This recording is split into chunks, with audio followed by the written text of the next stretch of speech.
to my understanding of it, they want, like when they wanted to bring on Ray, they were all in the huddle talking about bringing in the next fighter. Anytime we brought a fight, it was a conversation that happened. Nobody just popped up until this time. You're talking about the exit? Yes, the exit. Okay, this is the exit. So, Don Rodriguez comes up to me like he would normally do. Mm-hmm. And he said to me, we want to pick up Jesse Goldberg. What do you think about that? And I said, I think he's a talent. I don't think he's ready yet. And there's a lot of other guys that had to pay. We had to have a harder time to get on that team than that. And I said, I don't think he's ready for that. He says, I agree. I was just, asking you what you thought about it. I said, no, I don't think he's bad. I just think he needs work. I was like, so he's not ready for the elites. He wasn't elite. Paul Mitchell, right? He had like some, he had some, potential. He wasn't a terrible guy, but he just wasn't at that level. And the thing about it was that I was telling Don, like, listen, man, let these dudes prove themselves, because when they come in the huddle, like they did with me, we're gonna make them better. Like, it's the information that we're gonna give them is gonna make him better. So he says, I agree with you. This is like Christmas, man. So Steve Babcock asks me the same thing. I tell him the same thing, like, no, he's like, Johnny, what do you think? I'm like, no, Steve, I don't think he's ready yet. So I get a phone call, and Jesse Goldberg is like, man, thanks a lot, man, I'm like, yeah, what's up? What's going on? He's like, I'm on Paul Mitchell. I was like, you on Paul Mitchell? And he was like, yeah. I'm like, oh, hey, congratulations, man. So I called Donnie, and I was like, why would you ask me my opinion if you already had your mind made up? When that guy comes to the huddle, we got to greet him. You're not going to make him better. It's us to make him better, right? We're going to make the guys better on the team. And I just think that's a smack in my face that you asked me that and you already had your mind made up. Now, this is his student, so he's already coming from an emotional standpoint. So I said, listen, man, no, I don't really agree with it. And like I said, if you was going to do that, you should have let me know. So Steve Babcock calls me. I reiterate the same thing. And Steve says, well, Johnny, I think that you should this is the thing that remember, it only take a little bit, right? Right, because just be getting to a theme here. So I said, Johnny, I think that the fighter should do the fighting and the manager should do the managing. Oh, so now it's convenient to switch up the agenda, how we do it. Now you're going to change it up on me. Mm-hmm. You've been asking me about Trevor. You asked me about Preston. You asked me about Facey, Raymond Daniels, Jason. Now when it comes to Goldberg, let the fighters do the fighting and the managing do the managing. So this is your nice way of telling me to shut up, mind your business, get in line, and let us do it. But yet, when he gets on his team, you're going to send him to us for the information. Like, Jesse, don't do this. Because that's just what it is. Right. The fighters ain't coming to the team for the great coaching. They coming for the environment of the other fighters. Let's make it clear. Other fighters attract other fighters. So you sending Jesse Goldberg in there with us, and you telling me to shut up. Me. I'm the guy that's always been logical with you that you asked. So I was like, Steve, you're never going to talk to me like that. I was like, so I appreciate the effort, the time, the energy, all, the opportunity that you gave me. This is my last day. I'm no longer on the team. Okay, Johnny, well, that's what it is. He got his pride too. So I called Ray and Reggie right up, because he's, like I said, I was cool with them. I'm like, y'all left. I told them what happened. I was like, I'm not telling none of y'all to leave. I'm out. Ray said, I'm with you, man. You leave, I'll leave. Ray said, I'm with you. You leave, I'll leave. Mike P said, you leave, I'll leave. I never told anybody. So, but the census is that you were the one who basically led the, let's leave Paul Mitchell. But no, it's you're like, hey, you chose I didn't even tell you, I did not convince or ask any of them to leave. Right? So I was like, never mind, it's like, I already got kicked off one team, I left TDL, I ain't got a problem leaving, right? So I was like, I'm out. And Ray was like, I'm out with you. And then we made a call. Don sounded like his house got burnt down. He was like, man, he sounded like, Johnny, man, I wish you would have talked to me about this. I was like, listen, I spoke to him. He called me. He wants to stick his chest out a little bit. He want to talk to me like I'm beneath him or something, like, get in line. And that's not a problem if that is the relationship that we already had established. You didn't establish that. You kept asking me for every fighter on that team. You asked me, right? So, and remind you, I'm not even, listen, I was getting more money on the side than everybody. I was getting more. I told Ray was like, yo, why you ain't telling me? I couldn't tell you. I couldn't tell you I was getting more money. So it was a relationship on the side. I wasn't getting what everybody else was getting. Right. I'm telling the truth. Nobody can call me a liar. I'm telling the truth. So we already had a certain kind of relationship on the team between me and the management. Right. Right? So when they started trying to pull that, you stay in the fighter's place. Oh, now I'm in the fighter's place now. Okay. So I was like, no, I can't do this anymore. And I left, and those 3 guys left. We left together. And then after that, it was. So we leave. Man, why does everything seem to happen around Charlie Lee's event, right?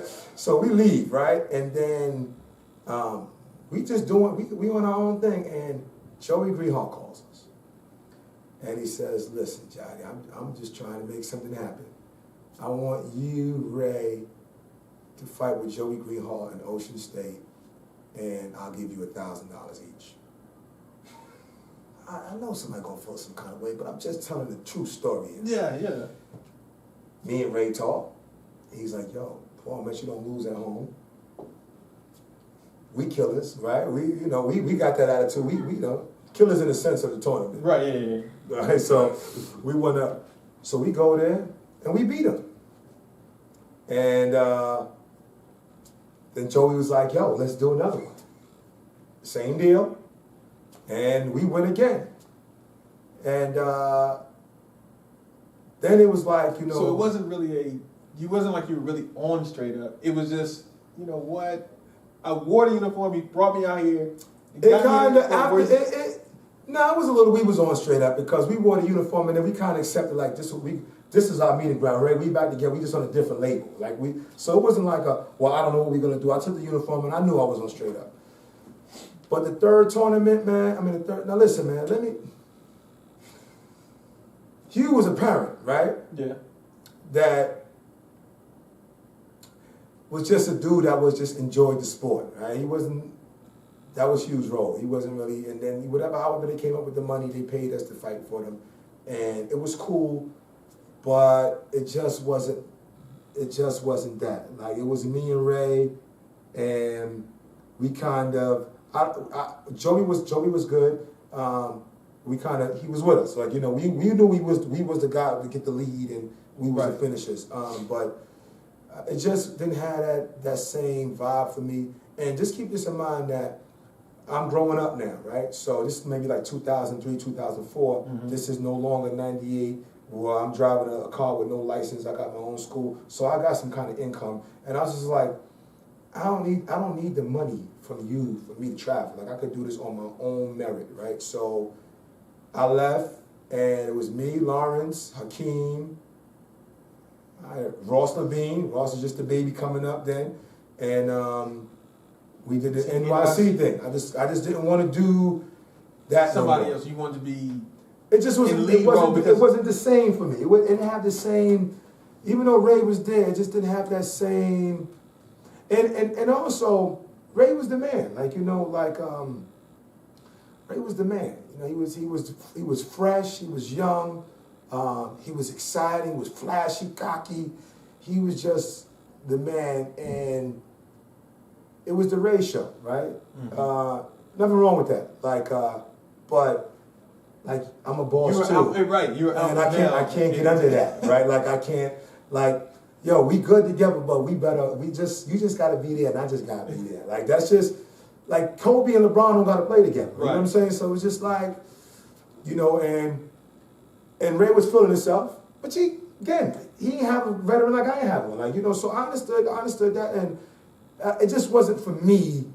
I just rather just be with people that I was just around with at that time. And so here I am again, on my own again. I just left. And you know, I spoke to him about it. He said it's not a good fit for me.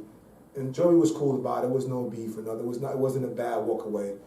And this was the first time it wasn't a bad walk away. I was like, nah, just Joe, I just want to do my own thing. And I left. All right, so now we got Elite, TDS, Paul Mitchell, straight up. If you had to pick one team. And don't forget, it was the All-Stars after that. Oh, yeah. All right, so now we're back with you. So now Jason Chen comes in the picture. Guy come around, has a little bit of income. He invests. Ray hit me up. He's like, listen, man, this dude, you know, do my own thing, you know, the All-Stars. And I'm like, yo, let's do it. And it's me, Jason, it was 5 of us on it. Me, Jason Tention, Raymond Daniels, Jack Felton, and Robbie Lavoie. Mm-hmm. We make our debut in Greece. This is the first time I ever talked to Jason Tention. I don't talk to Tank. He's the enemy, right? He's the other dude. All them years. He was like, yo, So they put us in the room together. This is the first time me and Tank talk. I go in the room. I'm in the room with him for like 5 days. I go in the room. He come in the room. And we just start talking. We up talking like 5 o'clock in the morning, man. Like we had a real good chemistry. We just start talking, laughing and joking. We go out the next day, I lie to you not, we was beating teams 80-6. And it was funny because me and Ray. What'd you just say? 80-6. We was beating 80. Yo, with 5-man team, we was beating dudes terribly. And it was funny because I remember beating a team by like 60-0, and me and Ray started getting mad at Tank. Because even though Tank killed a dude, Tank let him score. We like, yo, man, we got 60 points. You letting somebody score? Like, you know, we were just so mad. And me and Ray like, come on, man. Like, you know, it's just, that's the kind of level it was at, you know. And, you know, that was a good run, man. It was fun. It was fresh. It was good. The problem. I was about to say, where did the exodus? I'm gonna tell you right now. I'm being real. The problem with, in my opinion, the All-Stars. Then I can't speak on it now. I won't. Is that when you your own man? I'm not saying them guys are not their own man. There has to be justice on a team. And when I say justice, if I want to beat Ray on All-Stars, if I want to beat him, who do I go to? Who's the guy do I talk to say, Coach? How do I get around and improve myself?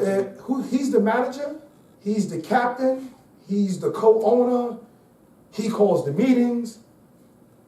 I can't get in line for that.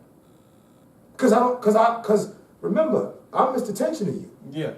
I'm the guy that, even in your article, Johnny's my favorite fighter. I ain't write it, it's in the article, it's in ink now. Right? I'm the guy that I would have conversations like, yo, you're not doing this. Fix this. Change that. And so you're the guy now that's the boss.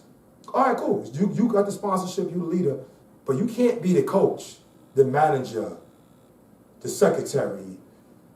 You can't be, because there's no, you playing 4 roles. There's no justice. If I got a real problem with you and it's legit, who do I go to? And I just couldn't be under that system. I was like, and I told him, I was like, man, you my man, but I remember having this one of the last conversations about, I said, you a boss. I'm a boss too. I said, and we just need to be your boss. And I said, that's just, left coast with that's just how it just need to be. There's no, we ain't gonna do a Tupac Biggie collaboration. Like, you know, like you gonna wanna lead. We can't throw a concert because you gonna wanna come out last. I'm gonna wanna come out last. Like, he's the anchor. Like, I used to be like, yo, dude. You don't have to be the anchor. The anchor, you can anchor from the front. You don't always have to, the dude in the back ain't always the best dude. But you always feel you need to be the dude. You can't always be that dude because that's not, you know, it just, and I just, like I said, man, just for me, just being a little older, I just was like, yo, it's your show. And it's good for those dudes because they coming up. And you the leader and you have extreme talent and experience. But I'm not in a situation that those dudes are in. Right. So I can't do it. And I left. I was like, I'm done with it. 5 years I did jiu-jitsu.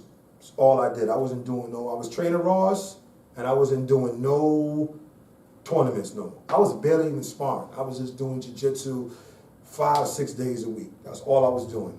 And about to do an MMA fight, and Plowden kept calling me. Like, he just kept calling me. Like in the beginning, like when I say Plowden called me for like 5 years, he called me for like 5 years. Oh, you know, you should be out here. And I was like, I remember saying, I'm not doing that stuff no more.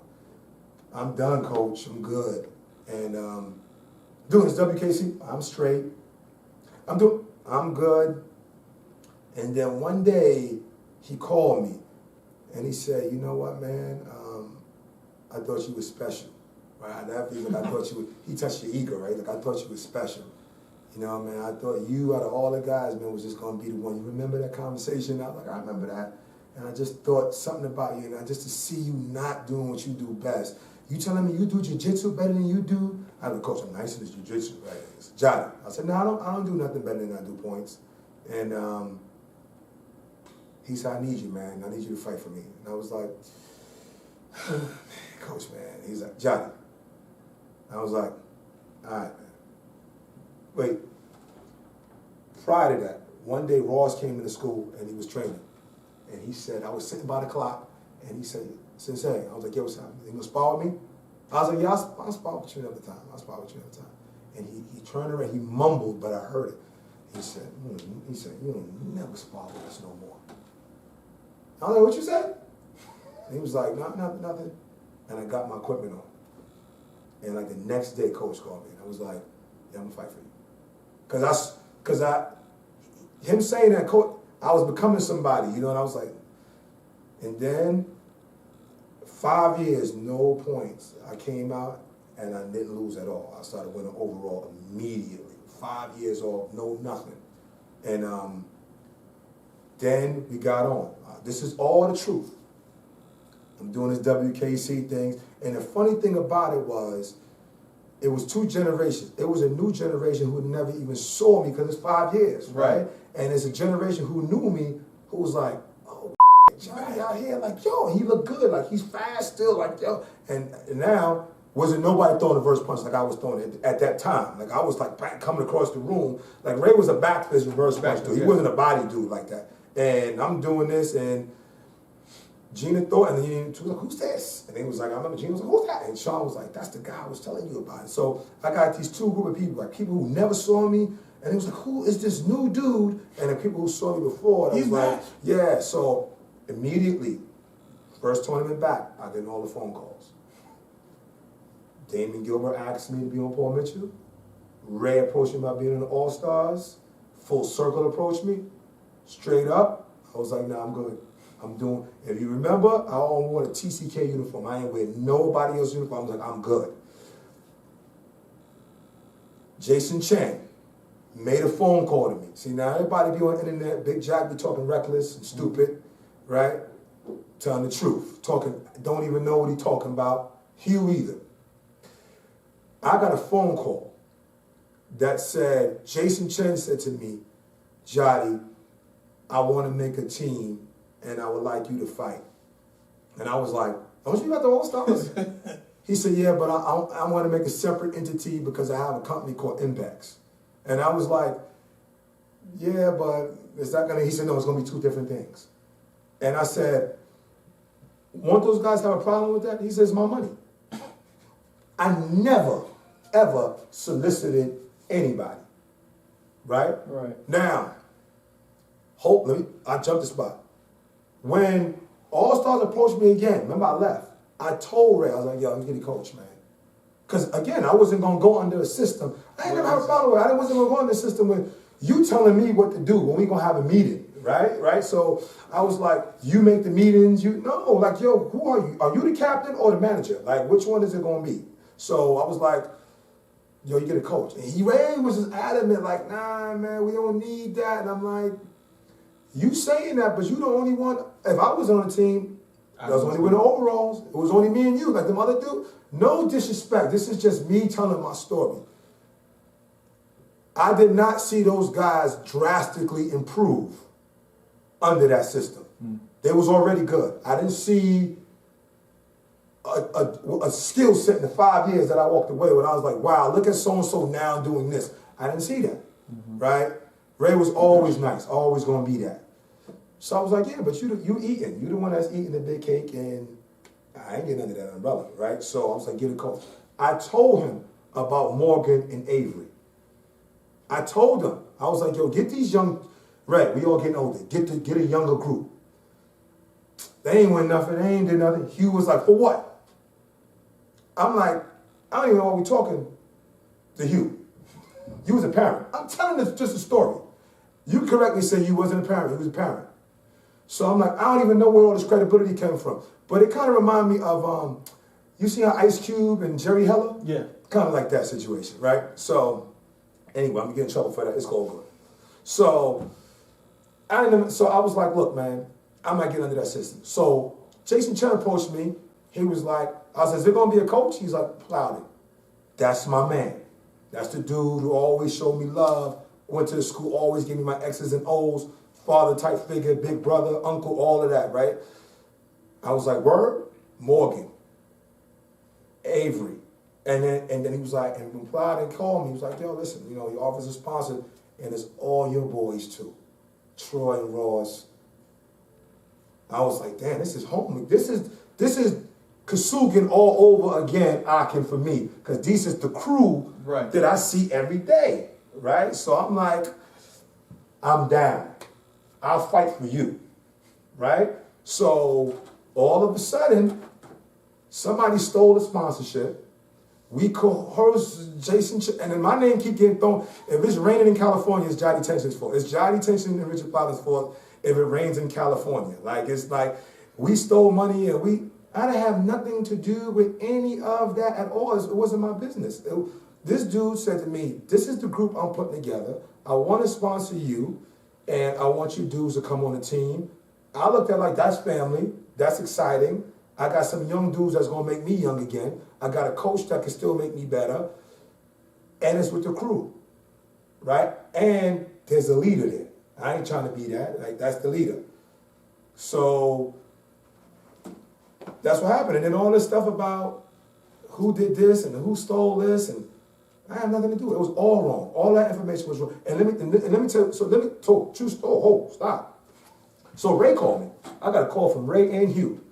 And Ray was like, Jay, let's come together. So when people act like they didn't know, they did know. He said, let's come together. He said it could be me, you, Ross, Avery, Morgan, Plowden. We could all come together and we could do this, right? And I was like, Ray, with all due respect, man, I don't think the other guys, I felt the same way too, but I said, I don't think the other guys is going to get in line for the Raymond Daniels show. Mm-hmm. That's what I said. Nah, Jay, it's not like that. We all getting older. We need new talent. I was like, I don't think they're going to do it. You know, there's no love lost. We just going to do our thing, and y'all go ahead and do your thing. And that's what happened. Wow.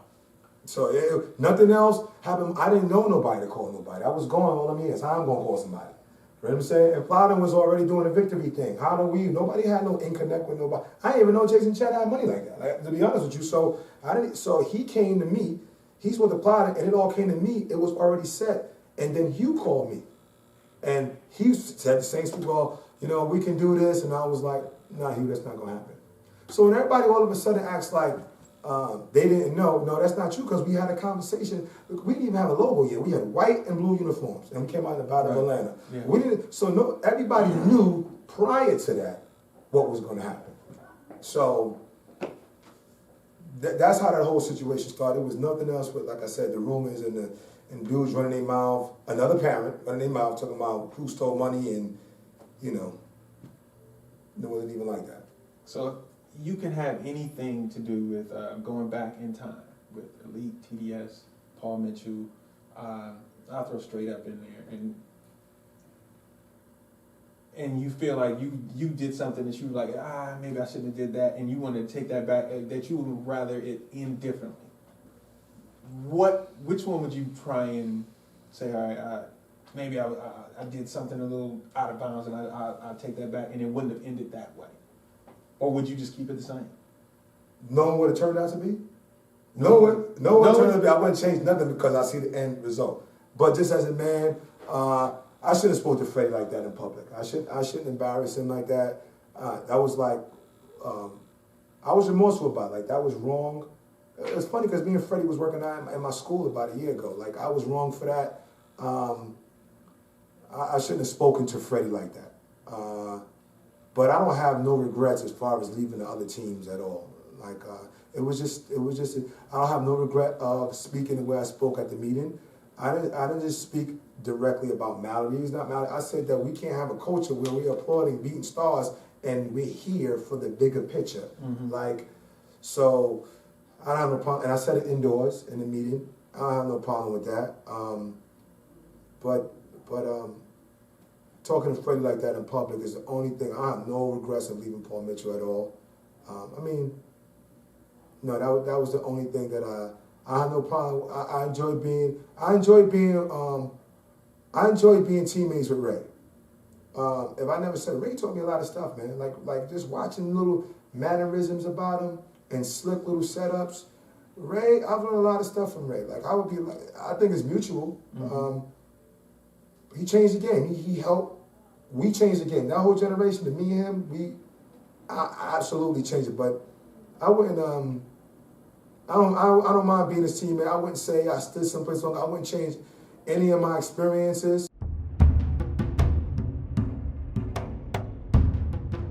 I can tell you what I lost a certain amount of respect for Preston Clemens when we went to South Africa. This is me telling the truth, man. So I can really care less.